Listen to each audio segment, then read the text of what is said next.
wanted to see you and now that I have. Hey everybody, this is Jeff O'Connor and I want to welcome you back to my shop. Now in the last couple episodes we talked about making some dovetails for a whiskey box that I'm making. So today is the last stage of that process, and that's going to be chiseling out the waste from these dovetails and creating good sharp joints here so we can put it together and it looks nice. So without further ado, why don't you come on around and we'll start the process. Alright, so we're here at the bench, and before we get started chopping out the dovetails, I just want to show you my layout here and how I like to keep things organized. So I've got several chisels laid out here. All are bench chisels except for a couple. So these are all Lee Nielsen chisels. This is Lee Nielsen chisel. This is actually a dovetail chisel from Blue Spruce Tools. Lee Nielsen, and then my favorite chisels right here. This is actually a Blue Spruce Tool chisel, which is a butt chisel. It's a short chisel. And when I'm doing a lot of dovetails, especially in harder woods, for some reason this shorter chisel gives me a lot of control, but it really reduces hand fatigue too when you're working through the process. So those are what I'll be using today. All are sharpened yesterday. I like to walk into the shop prepared and sharpen as I need later on as I start chopping through more dovetails. For my mallets, I have 3 mallets set out. The smaller mallet is made by Blue Spruce Tools. This is resin infused. I use this for my details. If I'm going in with my 1/4" chisel and I'm doing a little bit softer tapping, I like this mallet really well. My favorite mallet is Rob Cosman's here. This is his resin infused mallet as well, but the size of it is perfect. And I like a round mallet, and it helps me to really, you don't have to focus too much on where you're striking because you're always going to strike a good surface with this mallet. Great mallet, great grip on it. Got the Canadian hockey grip on here with the hockey tape. And then lastly, when I'm doing the wider chisels or I want a really good smack with it, I use this mallet. I built this out of ebony and cocobolo. So this is one I'll use if I'm going in with one of the larger blades, and it gives me a nice push through the wood there. So that's what I'll be using. We got Hans over here. He wanted an elevated view today, so he's elevated on a little bog oak mountain here. Now for my setup, I like to stack my boards. I stack them this way so I can work both sides at a time here. I clamp it down with these Veritas clamps. Love these clamps for the bench. I actually saw Christian Becksport use these in a video one time, and I got them, and these are phenomenal clamps here. So I stack these, and you'll see as I progress through, I'm only going to go halfway through the board right now, and then once I flip the board to do a full cut through, I'll use a backer board so I don't cut into my bench. So let's get started. The goal of this right now is for me to reduce some of the thickness of the waste and get as close to my scribe lance as I can.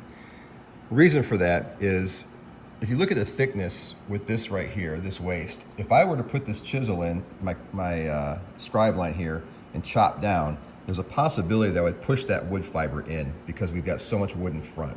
So the goal is to get it down to about this so that I can chop through easily and get a nice clean cut. Now again, I'm only going to go halfway through right now, and then we're going to flip that board and continue the process. Use my light here, get a good angle here. So I really just look for the major areas with the meat there. Just chopping down, trying to get a lot of this extra waste cut down. When I get onto the sides here of the pins, cant a little bit to the side there. This one's pretty good, I'm gonna leave that one. This guy needs some work.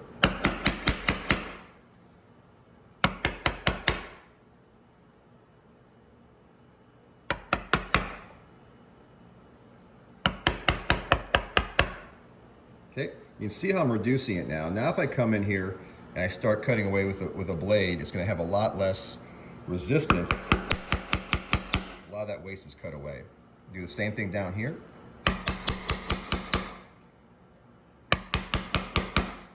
Now it's not as important as I'm cutting the waste out to start tilting my chisel yet, as we'll do in the final cuts.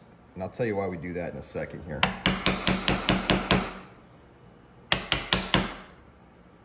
This is giving me a really good advantage when I start going in with the bigger blade after this.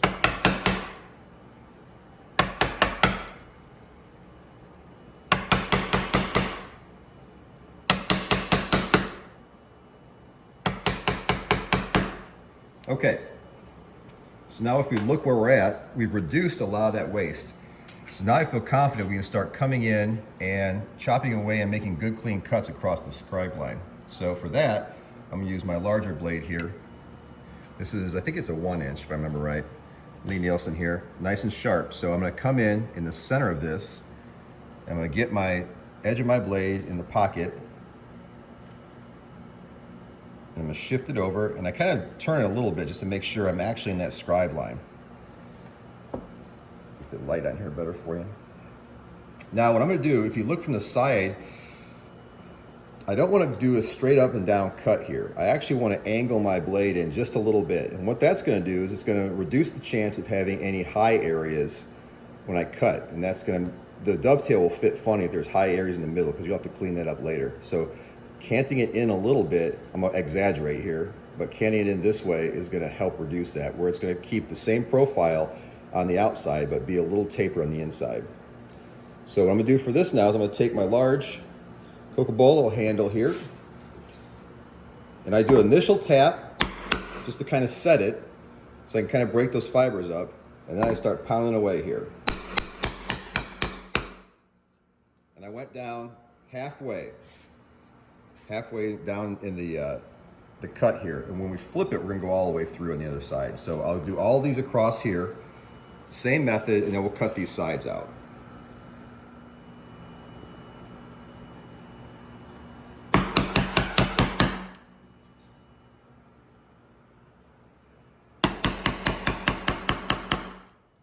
Okay, so now we've got the centers of all these chopped out about halfway down.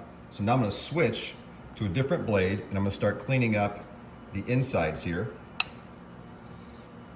Now for this, I come in, I try to keep my blade square as I come in, and I just start to turn it as I come down. Actually, I'm gonna use a different mallet for this. We're gonna go with the blue spruce for this one. I'm doing a little finer tapping here. I'm gonna be following those edges down. Again, we're stopping halfway.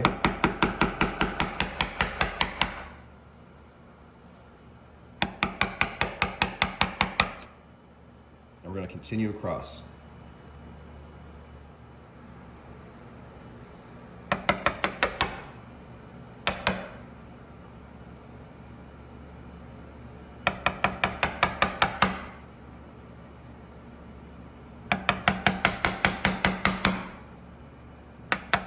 Okay, so now we've got the top part of this cut out.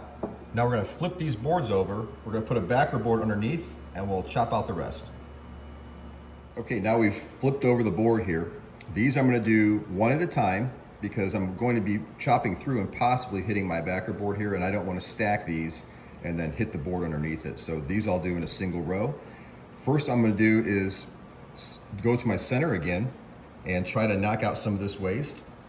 We're trying to avoid blowout here now, because pine's a kind of interesting wood where it can be kind of spongy. So I'm gonna come in and I'm gonna do small cuts with a smaller chisel to try to break away some of that extra wood here before I go and make the final cut here.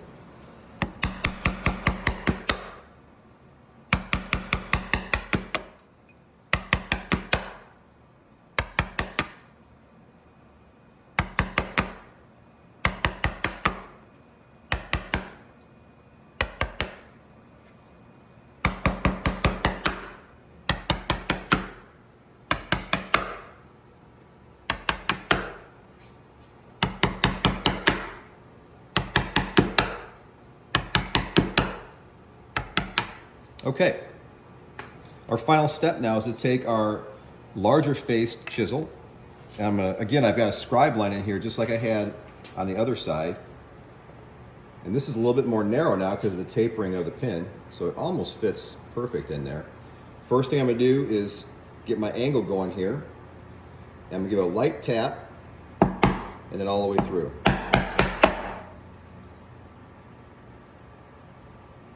Get it in the kerf here. Light tap all the way through.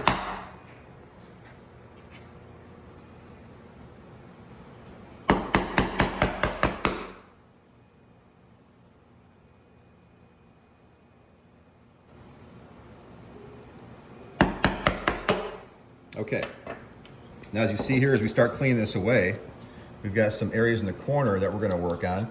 And we've also got, again, pine's kind of an interesting wood, and sometimes you get a little bit of sponginess, and we'll be able to clean that up with our chisels also once we get rolling here. So first off, I'm gonna get these corners cleared up.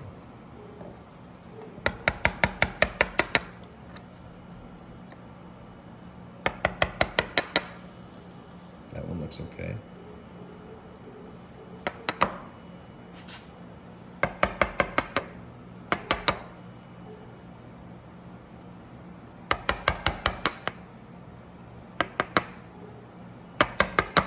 Okay, so now we've got the majority of the waste cleared out of this pin board. We're gonna come in with a chisel, make sure the sides are good and flush, and we'll be staining this up later on as well to clean them up in our final process here. If I make sure my sides of my pins have all those little pieces of wood pushed out so I can finish up cleaning that piece up.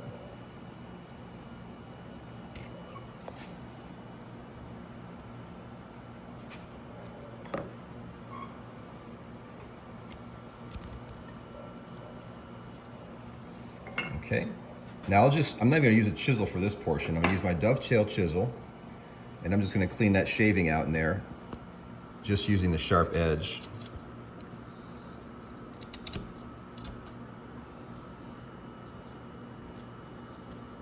That's why it's a good idea to have a few different chisels at your disposal, because they all kind of have their own specialties. I like the Dovetail chisels from Blue Spruce tend to be thinner steel, but it's much sharper in some instances on the sides of the blade, and it helps with these cleaning cuts quite a bit.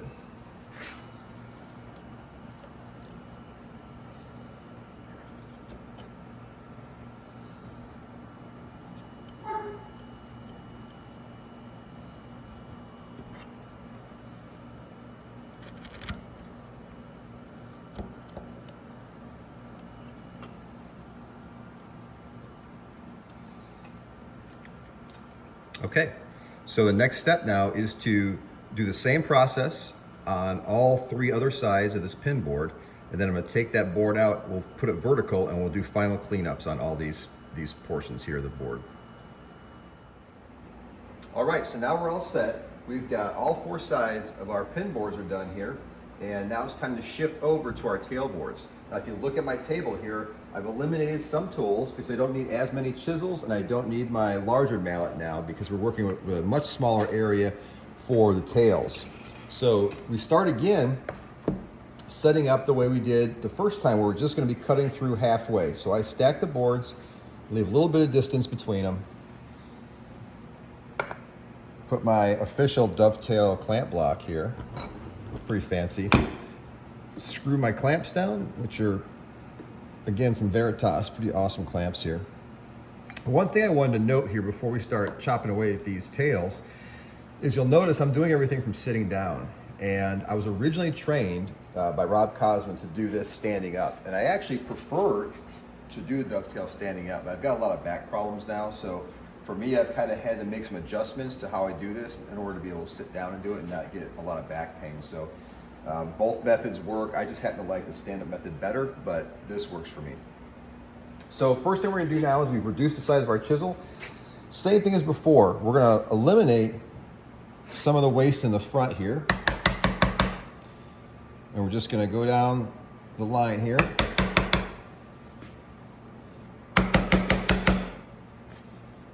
And the next go around is gonna be at that scribe line. Again, we're just cutting halfway down. Trying to focus on a clean line. Now we're gonna go into that scribe line, and you can do it many ways. I like to start in the center here. Remember, we're gonna tilt it in a little bit, and you're just gonna carry that over. Now this is really important to be careful and go slow as you start to chop through here, because a lot of times if you go too fast, you can throw your chisel off and get like a little cut mark where you don't want it. So it's better to go slow and not have to fix something later on. So I go start this out slow, because sometimes in the corners, if you go too hard, it's gonna cantle a little bit off to the side and you get kind of a weird cut.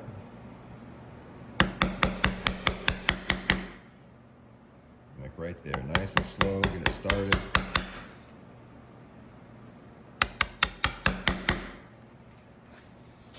Same thing on the bottom here.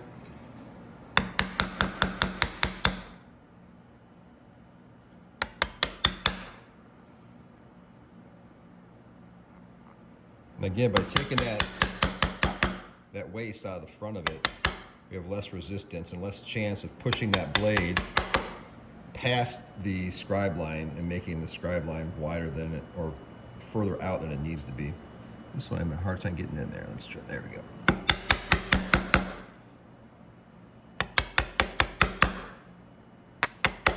Okay, so now we're gonna flip the boards over and we're gonna do one at a time.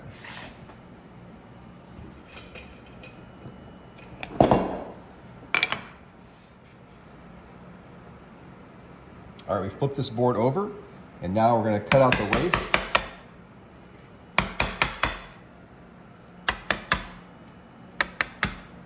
Now this chisel tends to fit really nicely because we now have that rabbet also on this side of the board. So you got a nice little pocket there to put your chisel.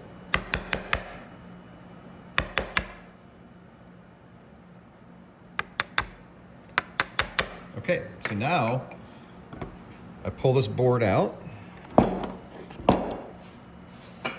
Now I like to flip it over. If you look here, you got the waste kind of collected.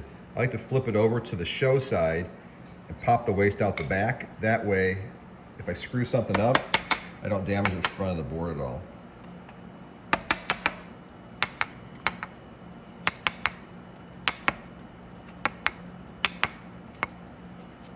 Okay. So now we're going to do this to all other three sides of the boards, and we'll be back for one final step. Okay, so now we've got all four sides of our tail board done. We're going to do one final step to the inside of these tail boards to help us with our glue up assembly. I learned this also from Rob Cosma, and that is cutting a slight chamfer into the sides of this board.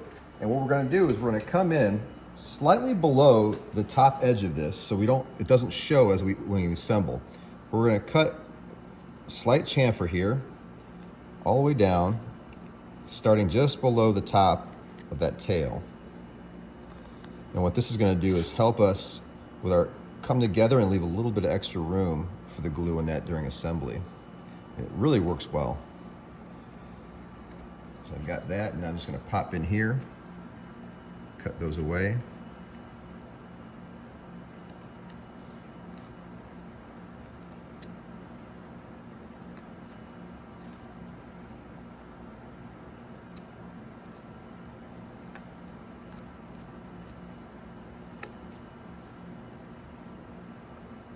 Okay, and we're going to do this to the other sides of these boards.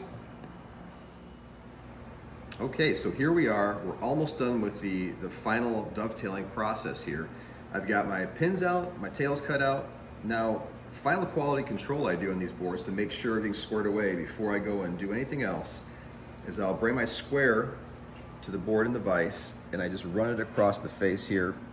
And what I'm looking for are any jumps in the center there, because that's going to tell me I need to take that out. When I go to assemble this, I don't want any material in the middle that's going to cause a problem with my assembly. So that looks good. The next thing I do is I take my tail boards and I work my chisel into the corners here of each of my cuts just to make sure I didn't leave anything in there that's going to cause a hang up when I go to assemble. Now, pine's not that big of a deal, but if you're working other woods, you can really have an issue if you're leaving that hardwood stuck in there. Finally, I'm gonna look and make sure that my shoulders are cut squarely.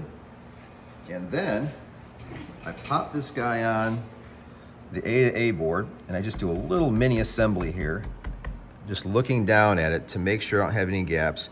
And all that's doing is giving me a warm fuzzy that my process worked, and I'll be able to do the other stuff and not have to think about it. I hope this comes together okay. So what I do for my next step of this evolution is I do the finishing on the inside of the box first before I glue it up. So in the next episode, I'm going to show you how I do my antique pine finish with two General Finishes products. It's a really cool finish. I think you'll like it. But I'll do that on the insides of these after they dry. Then we'll do the final glue up in this box and we'll be all set. In the meantime, I'm gonna go over here and wake up this guy who's taking a little campfire nap here and remind him that this wood ain't gonna work itself. But I'm Jeff O'Connor. I wanna thank you for joining me again in this journey, and I'll see you next time.